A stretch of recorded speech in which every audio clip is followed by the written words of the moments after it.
So if praying doesn't change God's will, what's the point? So to give some context to what you're saying, you said, in my example, Bethany is going through some things, right? Indeed, she is. If we didn't pray, would God not help her? And that's question one. If he still would, then is prayer more something that we need to do for our own edification and to be close with others?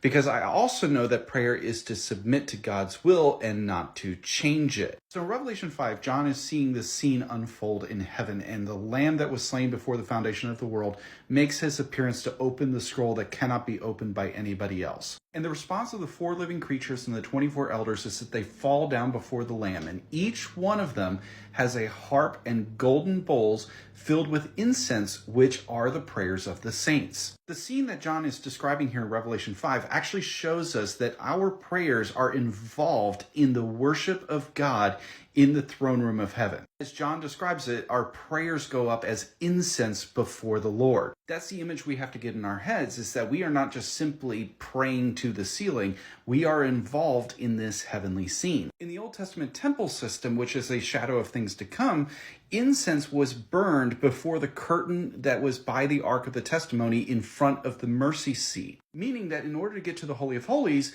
where the Ark of the Covenant was, you had to pass by where incense was burned. And this incense offering had to go before the Lord throughout the generations. It could only be made and offered up by the priests, and if anybody made something like it, they had to be cut off from the people. There are actually 2 cases within Leviticus and Numbers where unauthorized fire is offered up before the Lord, Nadab and Abihu, and in Korah's rebellion. In both cases, the people offering up the unauthorized fire, the unauthorized incense, ended up dead. Because the only way that this incense could be offered up is by a priest before the veil that separated them from the Ark of the Covenant, from the mercy seat. If you want to see a visual representation, here we have the Holy of Holies with the Ark of the Covenant, the veil that separates it, and the altar of incense that stands before. Okay, so why is this important to remember? You have to remember that the only person able to intercede on behalf of the people was the high priest. It was the high priest that was able to offer up the incense and go into the Holy of Holies. The problem is man is corrupt and the temple system became corrupt. That leaves people without an adequate intercessor, one who is able to go on behalf of the people before the Lord. That's why in Isaiah 59, Isaiah is talking about how the people have been corrupted, that nobody does righteous deeds, that we're all blind. And then he goes on to say,